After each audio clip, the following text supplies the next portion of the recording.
welcome back to the Somatic series. This is part 2 of the basics of trauma from a somatic therapy perspective. Real quick, hi, I'm Pierre. I am a licensed therapist who has created this somatic series. It's a blog and video series where I use somatic psych theory to help people learn their own autonomic nervous systems, develop a healthier relationship with themselves, and build healthier community relationships. This is chapter 13 of the somatic series, so there's 12 other chapters to catch up on if you're just starting here.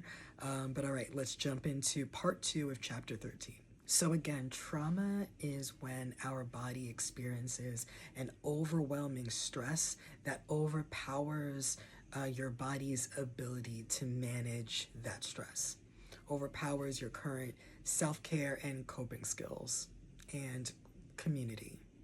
And our nervous system generally responds to this level of stress by shutting you down.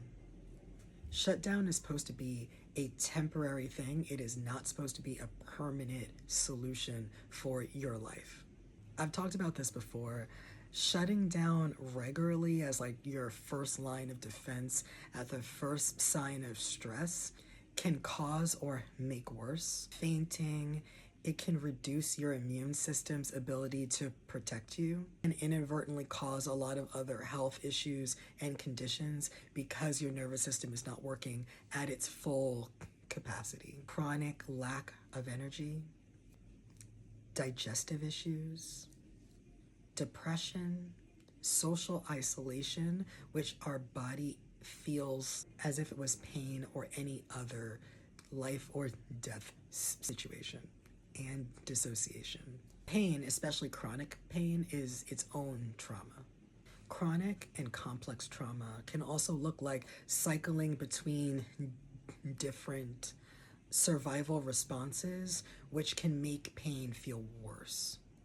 Although the adrenaline and the cortisol that we get in a fight-flight response is very helpful in the short term, it also literally makes our muscles tense up and it causes stiffness, which can also make pain worse. Pain, especially chronic pain, like any other trauma, literally changes our behaviors, our emotions, and how we see the world because we are constantly in a crisis response. So the same way that being in a chronic fight or flight response due to a trigger would change your behavior over time, chronic pain is a trigger, is a stress, like the call is coming from inside the house. So you are constantly being triggered in such a way that can eventually change your emotions, your behaviors, etc. Just like any other trauma. Living with pain uses up people's mental, emotional, and physical energy resources every single day just trying to survive. It's literally exhausting in every way. And then on top of that, there is the psychological aspects of the trauma that is chronic pain. The guilt, the resentment towards yourself, the internalized ableism, the believing that you don't deserve help, etc. That can make pain and people's experience of the pain so much worse. And that's not even getting into how systemic oppressions and systemic ableism in particular affects people's experiences with pain. Systemic oppressions like racism, ableism, misogyny, transphobia, ageism, capitalism, etc., automatically turn someone's chronic trauma history into a complex trauma history. Not only because of how the trauma directly affects that person's life, but also because systemic oppressions lay the foundations for other types of abuses and traumas to live and thrive. Interpersonal neglect and abuse dynamics are taught, modeled after, and enabled by systemic abuse through socialization. So, for example, we are all socialized into ableism from birth. It's baked into how our society functions. And it feels so much easier to fall in line with our preset but not permanent places in society if we don't do the daily work to unlearn that socialization within ourselves. We could be encouraged to abandon the growing number of disabled people during 5+ years of a global pandemic in the form of public health policy, medical abuse and neglect, and even in our interpersonal relationships, even though it is clearly against our collective best interests. And we also see how systemic abuse and neglect traumatizes people through the overwhelming stress of surviving in a world that was not created for you at all, and in many ways is set against you. The stress and trauma of being abandoned or taken advantage of by people around you to different degrees, being purposely harmed by systems, the stress of isolation and loneliness on our whole bodies, and any financial stress that also comes with being marginalized. Systemic oppressions add to, rely on, and normalize us being in crisis all the time.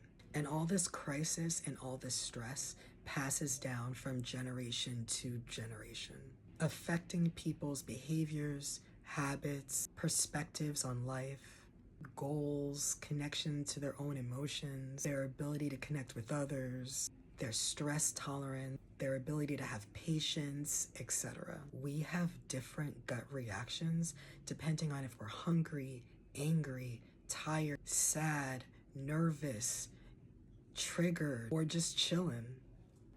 Relatedly, many of us have mainly known our elders through the dysregulated versions of themselves, stressing over bills, reacting from old traumas from before our time. And we can pick up their trauma responses until they become our own. We can also experience similar personal or systemically traumatic experiences and fall back on habits that were started way before our time. Systemic oppressions and the related suffering also act as constant triggers, a button that can be intentionally pressed to dysregulate people's nervous systems. These can be triggers from personal traumas, interpersonal traumas, and even systemic traumas. Poverty and lack of access to quality healthcare, which are both man-made problems that could easily be solved in our lifetime, are especially used to keep us hungry and under control. And politicians love to create and enable scarcity so they can campaign off of our suffering instead of legitimate policy. This is to keep us as a whole from thinking clearly with our prefrontal cortex turned all the way on, from a regulated, emotionally connected place with a solid community surrounding and supporting us. So we ultimately end up being so distracted with our pain and our stress that we collectively have a harder time thinking clearly enough to actually get our needs met. And it makes it easier for people to tell us what our needs are and to give us solutions when we're not able to think clearly for ourselves collectively. And we're not able to trust each other and connect with each other. All right, so the next chapter is going to talk about triggers, what they are, and how to identify them. If this video was interesting or helpful to you, please consider joining the $3 Patreon or consider directly sponsoring someone you know for my donation-based free private practice, where I provide free somatic trauma therapy for low-income Black people. Thank you so much.